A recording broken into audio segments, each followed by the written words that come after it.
So those are very few among the employees that we have.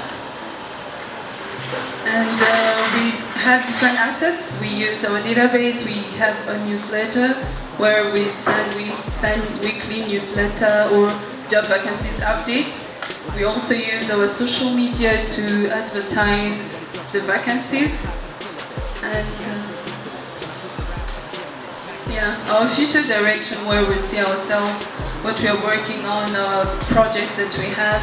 There are trainings. We want to be able to provide trainings that might be pre-employment trainings, specific trainings, but we are working on giving general advice to companies that might be remuneration advice, notice period to job seekers. But we're also working on having a fully equipped facility to be able to provide tests and interviews.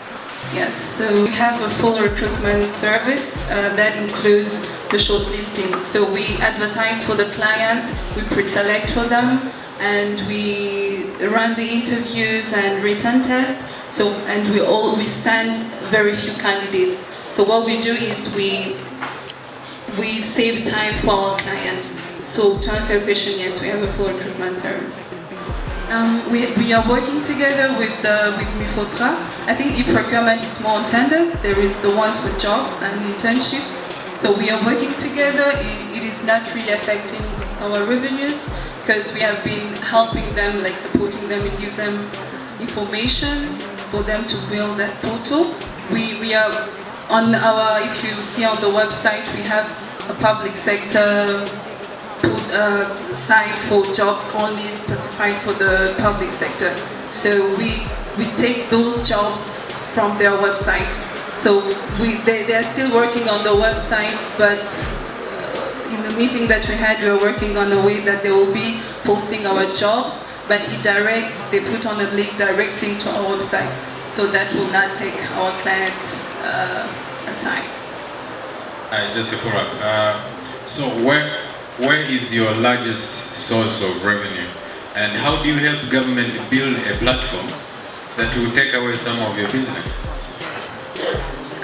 As I said, it will not completely take aside because they will not be charging employers. I think in very few words, that is our job in Rwanda. Thank you very much. So I am very big on dignity. When Imagine we started in 2015, we worked in slums, and being the girl who kind of went to study abroad and I came back, I had this horrible Messiah complex. Anybody heard of the Messiah complex? The Savior complex, which happens to everybody. So you come and you're like, oh, let's go help. And it's beautiful, and more people should want to help, but from what perspective? So when we worked with people in the slums, we didn't care really about their stories just yet. We were like, yeah, this is what you need, take it. Until we realized they really hate what we're offering.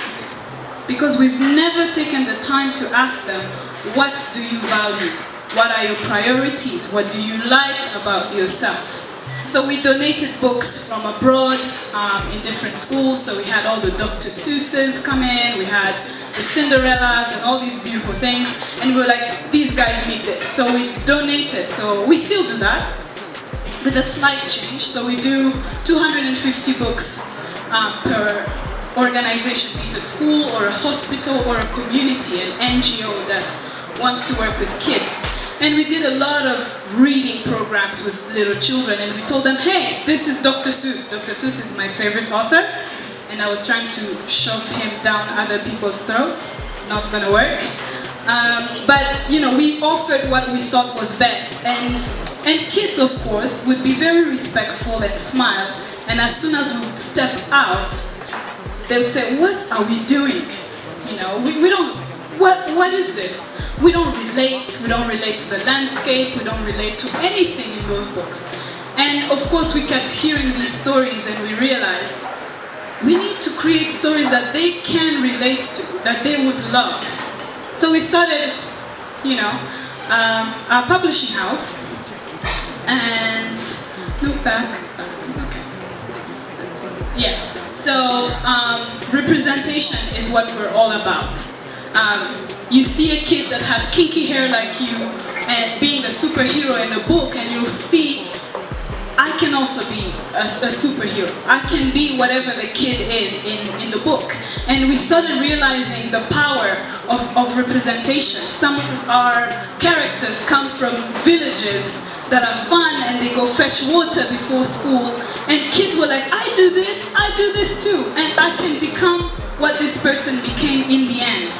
And it was so beautiful to see this amazing, amazing impact. And also, people from outside of Rwanda would come and say, I can take this story, not just the genocide story, but I can take another story, a story of beauty, a story of hope, back to my home. And I'll prove them, oh, I'm not coming from a war zone, I'm actually coming from Rwanda. Here's more information about Rwanda. So we realized representation is really all that matters. And yeah, changing the narrative, and in turn, when you change all of this, our focus, of course, is education and literacy growth, but we've also noticed that more people, when you take souvenirs outside, more tourists want to come, and they want to have the same souvenirs, and they want to have the same experience. So we realized, oh, we're also taking part in a bigger vision of selling or sending the story of Rwanda to the whole wide world. And of course national and regional. National growth because a woman now believes that they can do stuff. Kids want to go to school with a purpose. It's such a beautiful cycle, and it's a drop in the ocean, but it has beautiful ripple effects, right? So yeah, our publishing house. We started out of passion and too much energy. Like my team were 26 and younger. We just were like go, go, go every day, all the time. And we were lucky to be in a receptive environment, such as Kigali, such as Rwanda. And in the years 2016 and 2017 alone, we've reached 7,000 children through schools, NGOs, organizations, embassies, in and outside of Rwanda. We are currently in 13 locations around the world with the help of the embassies and different NGOs that have been really angels. And this was with only 4 of our books on the market. And now we have hope that this year we'll release 12 more books, put them in the market, and start an actual healthy cycle. And people love us, you know, I mean, I guess. It's very hard to say that out loud, because we're cute and cuddly. No? Okay, I guess not. So we do not compromise on quality, hey? We believe that quality and content about our country, about our community, and about the people we're surrounded with is our best asset, hey? Our heritage and all those beautiful things. And we believe in creativity. We always have a round of volunteers and interns coming, and one of the biggest tasks they have is to share new ideas. They have to, you know, criticize our website, which honestly was terrible until, you know, we improved it. But, you know, we welcome ideas because we grow because of ideas. So creativity really matters, and we are very strategic in our expansion. So we had 4 books last year, and we're doing 12, and we hope to keep, you know, doing the doubling. And right, and okay, so here's our model. We are a social enterprise. So we have about 30% of the work that we do is completely back to the community, engaging parents, engaging schools, engaging people from all economic backgrounds, But then the model for the business is that we're in, as of today, we're actually in 28 retail spaces in Kigali, in Rwanda, including the airports, the Kagera, all the touristic spaces, and all the places that are willing to actually take us, we go to them. And we work with embassies, we work with NGOs, we work with schools, and then we also work with individuals, right? One-on-one. The reason why we had to be very creative in the way we expand was because there's only like 3 bookstores in the country. You know, and then as a person who wants to start a publishing house with 3 bookstores in the country, you are really doomed. So we talked to different people. They were like, you need to think completely outside of the box. Amazon is not going to be enough in Rwanda. So you need to really think about ways to reach to the community. And we went back to the team, to the volunteers, to all of our network, and we're like, what are we going to do? We have all these books and we have nowhere to take them. So we thought creatively. If you're selling shoes, you might as well sell books. We approached all these new entrepreneurs that are popping up and we said, can you help us? And one of the things that entrepreneurs don't like to do is to humble yourself and be like, bruh, it's a mess, I need help. And when we learned that that's the only way, we said, it's a mess, we need help. And people were like, you know what, we have a small shelf, it's empty, bring it in. Let's do consignments, royalties, percentages. And we started being in all the spaces and places in Kigali and outside of Kigali, thanks to the community. I love telling this story. My team member Malika is at the back. She's amazing. She's in charge of our PR and partnerships. So in the beginning of 2017, we looked at our account and we were broke. That's the best thing that an entrepreneur wants to hear, right? So we're like, hey, Malika, let's go to the bank. We had 1.5 million Rwandan francs. That's really, Georgie Dirangu has a more expensive phone than what our whole company had in the accounts, right? And we had nothing, we had no product, we only had this passion that was not taking us anywhere, really. And then we decided, you know what, we are going to take that 1.5M and we're going to grow it. And we're going to pull the hairs out of our nose until we grow. And this is before we closed the year. This was our revenue in November. It's very small, obviously. So it's like times 20 something. You know, you have to share such stories because there are people who probably have less. Of course, this is like tears and no sleep at night and a lot of other things and fighting with Malika and going crazy and probably, you know, forgetting to comb your hair in the morning at work. But then it works. It works when you know that what you're doing has the potential of being a drop in the history of your own country, okay?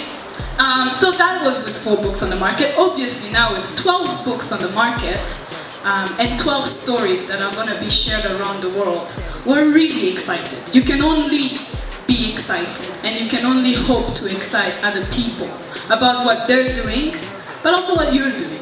15 published authors that you could actually call up and meet, and the high percentage of those authors wrote genocide-related books, and 80% of Rwandan books are published and written by foreigners. So I was like, who's really sharing our story? And the same is happening in several countries in Africa, and that's not only a market that we are tapping into as a business, but also an area of impact. Yeah. My name is Albert Munyabudingo. I'm the Managing Director of Jumia Food Rwanda. Probably some of you have used our services. We've been operating in the country for the last 4 years. We do not only operate in Rwanda, but we are in 11 countries in Africa. We have different sister companies. We are not only delivering food. We are dealing with classified, we're doing marketplace. But in Rwanda, for now, we are operating as Jumia Food. We are partnering with more than 80 restaurants in town for the moment. We are delivering more than 350 orders every day. I guess probably some of us didn't say that we ordered with us, but I really hope at least some of you guys ordered with us today. So the why, we've seen a big need of this service, especially in Rwanda. All of us here are entrepreneurs, work with a company or probably own your company. At some point you get stuck at work. I think this has happened to everybody in the room. You get stuck to work, you have so many deadlines to meet, you are very busy at work or school. Most of the time, myself when I'm working, it gets to lunch time or probably 1 p.m. I'm like, oh my god, I actually didn't have lunch today. That's where comes in Jumia Food. We've done it because we've made together more than 80 restaurants in town, put them on one visible platform online, delivering each and every order with an average of 45 minutes for the moment, and they're going lower. I know some people probably ordered for nyama choma and it took 60 minutes. I'm sorry, it's not nyama choma cannot be ready in 5 or 10 minutes, but we're definitely heading there. We've been having a constant growth month over month, and this is because you guys, I longer say that you guys love her. Actually, you love us as well, because without you ordering with us, we wouldn't be where we are for the moment. One thing we do value a lot for us to keep growing is we value each and every feedback from customers. Sometimes we might not deliver as we promised to do, but we always fight hard to definitely make sure that we make it to you and we improve your next order. Another thing I'll have to touch is we want to really give that convenience to everybody using our platform. Not only delivering food, because on a daily basis, you guys need so many things. Recently, we've diverted into event tickets delivery. We've seen that many people used to attend events, but once you're at the entrance of, say, the stadium or any other place, you get to fight at the entrance, you might be robbed sometime. Thanks to the Rwandan police, that this is not happening in Kigali. But you get to save your time if you can have your event ticket before. If you can order for whatever you want to be delivered at your home address or your office. This is what we're looking at, and we believe you guys have been so supportive with that. We believe to achieve way more than what we are for the moment.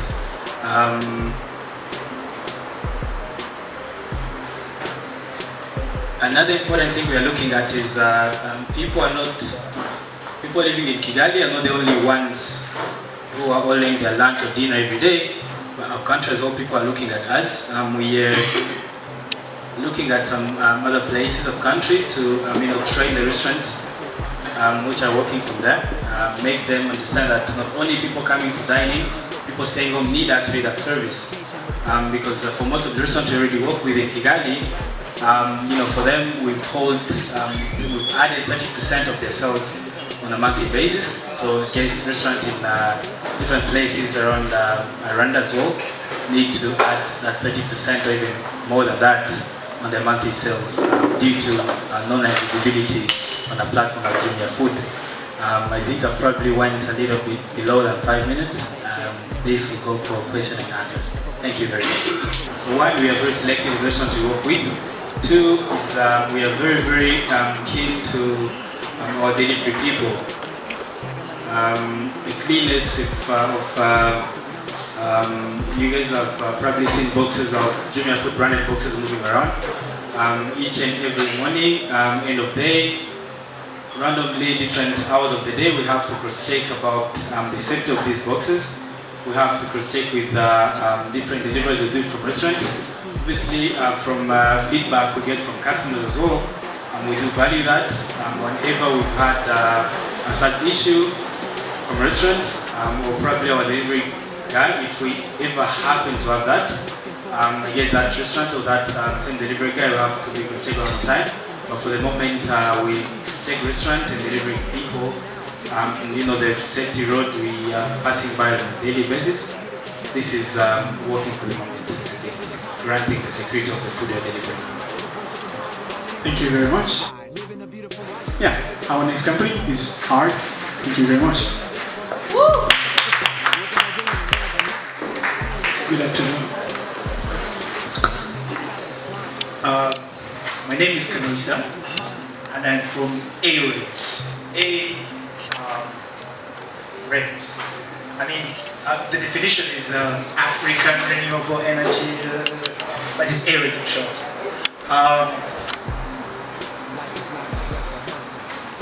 I have a couple of slides, but I'm going to freestyle this. So, A-Rate began in 2013 as a problem-solving company. We are social impact. We are in the business of creating solutions, African solutions for African problems. Like he mentioned, the phone charging. We created a business in a box solution we call the A-Rate Kiosk. But the biggest problem we were trying to solve, that we are still trying to solve in A-Rate at the moment, is last mile connectivity at the base of the pyramid. Also, unemployment. Basically, let me explain what I mean. Let's try to imagine. Get out of Impact Hub. Let's go somewhere in the village, Kirene district, next to the refugee camp. There's no electricity. There's nothing going on. You can't get your Wi-Fi like the one at Neo Cafe. You can't access airtime. You can't buy cash power. You can't access services like Irembo and all that. You just go to the A-Rate Kiosk. You'll be able to get all the services. You'll be able to get Wi-Fi, internet and intranet.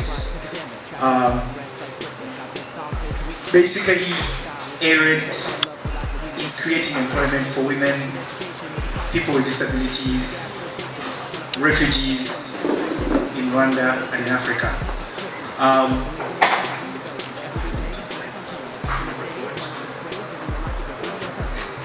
This is the A-Rate package. What we do is we offer what we call the A-Rate Smart Solar Kiosk, which is our technology that we developed, which is this. It's basically a solar-powered stand that can provide phone charges. At this solar-powered stand, there's a Bluetooth printer, and there's a smartphone with our agent where there are various services for very many companies that we are porting with currently. We are bringing up the number of companies that we distribute for. So, one of the reasons why we exist is not to charge phones or provide internet or any of that. It's to provide employment for especially people at the base of the pyramid that never went to school, have no qualification. Basically, at A-Rate, if you're a professional, you're looking for a job, probably if you think you can do this, we'll take you in, but we take everyone. Anyone who's not been to school, you don't have to have any qualifications, you do not have to speak English, you do not have to be literate in any way. We train them, equip them with this equipment, put them out there, and we tell them to meet clients and sell services. Now their income is a commission of every service that they sell, which is offered down by our distributor companies like MTN, Airtel, Tigo, Rwanda Online Platform, the electricity company, the internet. Also, we have a unique solution that we developed recently, which is our Wi-Fi network. On our Wi-Fi network, we have internet and intranet. I know some of you here are IT people, but internet is when you go to YouTube, Google, and all that. Now, intranet is when you can access all that free to you. Because if you're going to the internet, you're going to have to use megabytes and all that. You're going to have data. So at A-Rate, we are providing data in different communities, like in refugee camps, where it is free to the end user. The guys in the refugee camp do not have to have data or do not have to pay for the internet on our Wi-Fi. All they have to do is connect and use various services. So at the back end, we have companies that have decided that some of these services should be free. Like organizations that will tell you that any sort of article to deal with health, child maternal health, nutrition, fortified foods and all that should be free. So you can access all this on the area kiosk. So our vision currently is to create employment for people in Rwanda, mostly women. As I mentioned, women, people with disabilities. It's to create employment for these people and also reduce the level of poverty, increase livelihoods, improve the quality of their living. I can give you a simple story. Recently, I was in Nyamasheke. I know if you've heard of Nyamasheke. It's the poorest district in Rwanda. I was with a women cooperative that we work with an organization called World Vision. I know you've heard of World Vision. So one of our donors asked me a question that, what is your KPI about Nyamasheke? How do you grade how far you've gone with Nyamasheke? And I told her that I have the numbers somewhere, but like I said, I have numbers here, but I couldn't go through the numbers. I simply told her that all the ladies in Nyamasheke are saying, ever since they began working with Eric, their children now eat twice a day. So that is one of our KPIs. So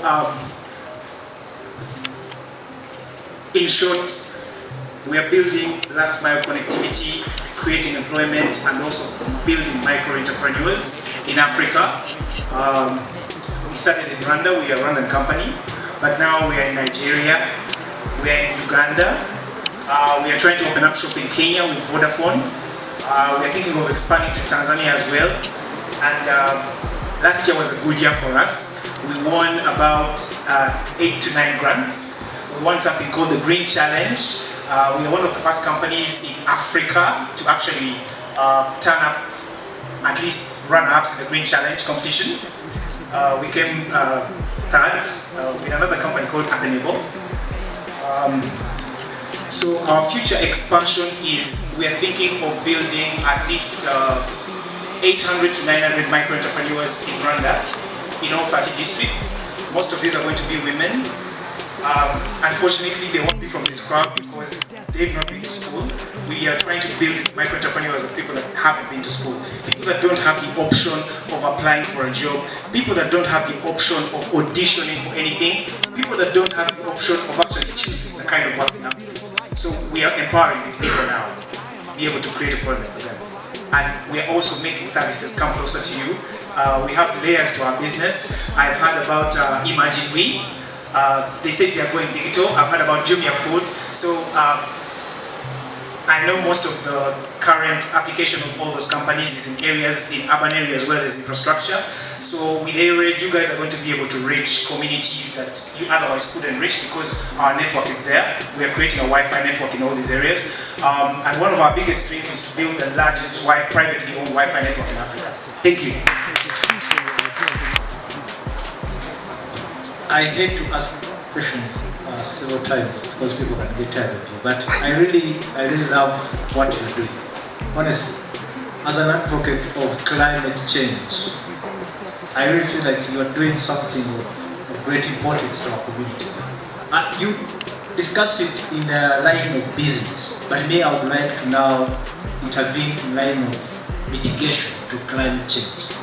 We all acknowledge how climate change is a global issue, and I just read recently in the Rwanda Times how climate change has impacted the country in terms of the costs the government is going to incur to fix all these disasters that have taken place.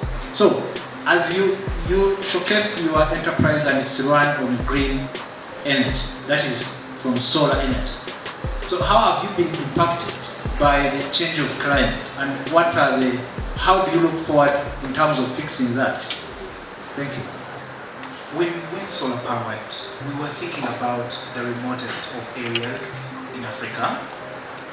Places that, I don't want to use the word forgotten, places that you ask questions about that. When is electricity going to come into this area? When are they going to put a hospital? When are they going to build anything in this area? And they'll tell you, we are thinking about it. So, I guess to answer your question about climate change, we are fully solar powered. I don't think we've been impacted by climate change as a company. We are Go Green, we are all about green, but we like to think futuristically in a way that we're doing a lot of business at our stands, at the kiosk stands. We are processing a lot of things, but we try to limit the amount of emissions as much as possible. I'd say that in the aerial kiosk, the only component that I would assume has the highest impact on climate change would be the batteries, and we make sure that we dispose of these so well at the end of the life cycle of a kiosk, but we haven't disposed of any yet because the lifespan of an aerial kiosk is about 10 plus years, and we've only been around since 2013. I don't know if that answers your question, but we are all about green. We are go green. Thank you. We're based in Rwanda since 2012, and Afro Groove connects creative people, ideas, concepts, and happenings. It's all about having a dialogue about the creative industry and how we can boost it. So when I came to Rwanda in 2011, after many years on the forefront of the scene in London, I realized what was going on here in Rwanda. In Rwanda there was like some main issues that needed to be addressed. Number one, there was no ecosystem. When we talk about an ecosystem, it's about having the artists, the media, the government, the sponsorship, the private sector, working all together in synergy. If you don't have an ecosystem, it becomes very, very hard for the artists, for the creative people to express themselves, to distribute their product, to sell it, and to have any kind of relevance. There was also an issue about cultural ownership, creative ownership and intellectual property. Artists here, when they can create the material, they can distribute the material, there was like, always a risk of plagiat, of copying, and there was something that needed to be addressed. Also, a lot of collaboration, for the music industry, for the creative industry to work in synergy, to be able to go forward, there need to be a lot of collaboration. It's not about being in your isolated little island. It's about collaborating with the next person who can bring their own experience, their own perspective, and their own networks, so you can just connect and just grow your base.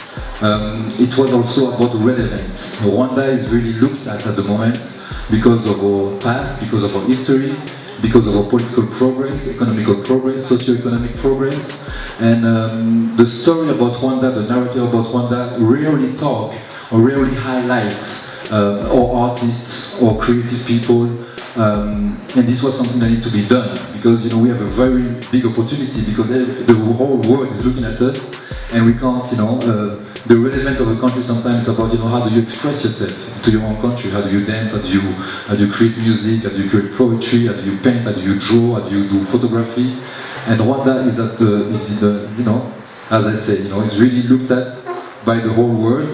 And there's an opportunity that needs to be leveraged about the artists. There's a whole sector, there's a whole industry, there's a whole bunch of people who have something to contribute to the growth of the country and to make the country shine beyond the borders. So that's what Afro Groove is doing. So how do we do that? Through partnerships, linking with different people.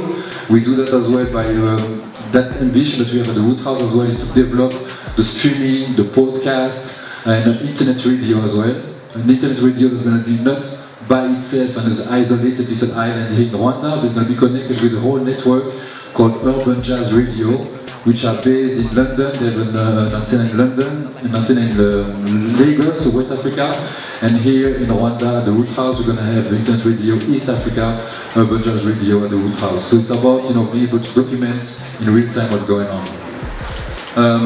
So at the Root House, let's come together, Mr. Cheese. At the Root House, what do we do? What do we do? We have food and beverage. It's all about being able to generate revenue. Because as you say, as you know, as you have observed, Rwanda, as the artist is not really relevant or not economically viable, we need to create generating some sort of revenue. This is what the Root House is doing by doing the basic. When people are coming, we need to be able to, to welcome them and to offer them food and beverage. Project support, network communication. What we do as well is through my experience as Afro Groove in the event and entertainment and media industry, we support a lot of artists, people with ideas, initiatives who want to go forward. Sometimes they don't know where to go, they don't have no doors to knock, no advice to get, and everything is very expensive. We have in terms of infrastructure, we have like hotel room, we have like the convention center, but it's very difficult to access the space to express yourself. So this is what we do. We come with the experience, and artists, graphic designers, performing artists can come to us, and we offer them the space for free. We do some kind of bartering deal with them, where the time that we allocate to them is going back to us in terms of content. And this is also goes into event production, support and consultancy. So this is the content that we do at the Root House. Problem solving, this was something that was in the suggested slides. There's too many problems. We're a startup, we started in 2016. Everything from day-to-day operations to how do you scale the business, all of those things to getting paid from clients. The biggest problem I think we face is which problems we need to actually solve and prioritize. Like, there's so many things and so many things to do. How do you decide where to spend your time and resources? So, future direction, hopefully up. We've done about 3,000 loads since we started a year and a half ago. I think I put a number here. No, I didn't. But yeah, we should double that in the coming months. We've been growing very fast, and there's a lot of demand for what we're doing. We have about 600 vehicles that are in our network, so we want to double, or more than double that to about 1,500. We mostly deal in agriculture. We want to expand there. And grow those other business extensions I mentioned. And hopefully as we tighten up the operation, get really the technology down, the process down, we'll be moving into surrounding countries. We also now have about 20 employees, 19 Rwandans, and I think I saw Aquila was here. I don't know if they're still here. Four wonderful teammates from Aquila, so it's been great to have them. And growing fast, so that's it. We just train them how they can import products from outside, source products local in Rwanda, and we just give them a platform where they can just sell those products online, so they don't need to go out to rent shops, you know how expensive they are. So we teach them how they can import products outside, or even in Rwanda, or even those who have shops in Kigali, they can list their products on our platform. Then people like you who are totally busy can be able to buy, and we deliver to your home or office. So we want to help those young graduates how to start businesses, and also help you how you can buy products and deliver to your home. So, Ube was only one Rwandan company to be selected in a traction camp in Kenya, so which means we are having a lot of things to learn, but we also have people believing in us in what we are doing. So we know Rwandan e-commerce is still it is still developing, but we hope in near future we can save you a lot of time. So we have limited time, so I'm here now. In fact, we help you to buy products online and deliver to your home, so we save your time. But also we want to help those shop owners or young graduates who can be able to sell online, so we just give them a platform to use. So I'm here to get any question, if you have some. Otherwise, I'm done.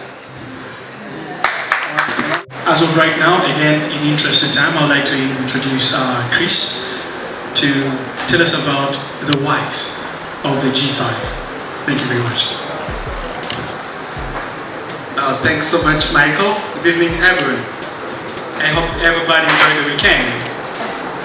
Did we? First of all, I just want to thank you all for coming, and this short time I would like to talk about the why of G5. Let's just imagine we live in a world where students who are struggling, for example, to meet other professionals, where students have knowledge and would love to learn about business best practices, but they don't know where to go. Let's imagine they're entrepreneurs into the entrepreneurship journey. They want to create partnership. They want to meet other businesses to learn about business best practices. They want to open or expand into other countries. and they don't have experience. While there are other companies, other entrepreneurs are in the same journey where they can learn, discuss business best practices, they can discuss industry insights, create partnership to help them grow. At G5, we create an innovative ecosystem where entrepreneurs, professionals, businesses, and students can meet up, talk about business best practices, challenges especially they're facing into their workplace. I know there are a lot of challenges. There are the employees here probably who have problems with themselves, and there are other professionals who probably don't know how to close a client. And there is a big company who has a turnover every month of billion of dollars or billion francs per month, who can enable or share those experiences with others company to help them grow.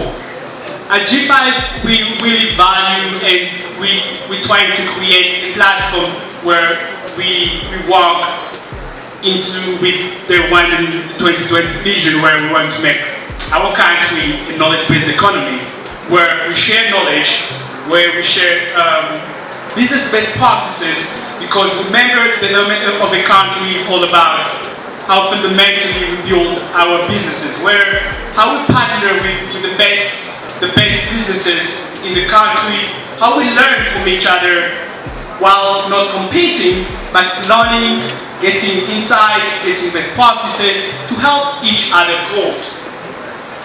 And our understanding of students at G5 is we are all students.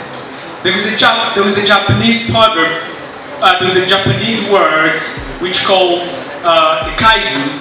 In the Japanese culture, there is this Kaizen mindset, which is the continuous learning and improvement. At G5, we believe that we are all students, and by unleashing our potential with the Kaizen mindset to learn, to improve our knowledge, to reach another level where we shall be quite professional. It will prepare us for our future career. It will prepare us to become best entrepreneurs. It will prepare us to be best business people. It will prepare us to become everyone would like to be in our life. And our mantra or motto is we inspire businesses, we provide solutions, and we solve problems together. We create this not by ourselves, but with all the companies that were here, all the professionals who attend these events, all the students who join us tonight, and all the entrepreneurs who are running their businesses, reaching certain milestones, facing challenges, and all those entrepreneurs who are having a business idea that they would love to take their business to the next level. We help you, we create an ecosystem for you to meet other professionals, to talk about business best practices, to do idea sharing, and to learn from one another. Because we do believe that everybody here has a contribution. You have an idea that you can bring into Kumwe Logistic Company to improve their operation.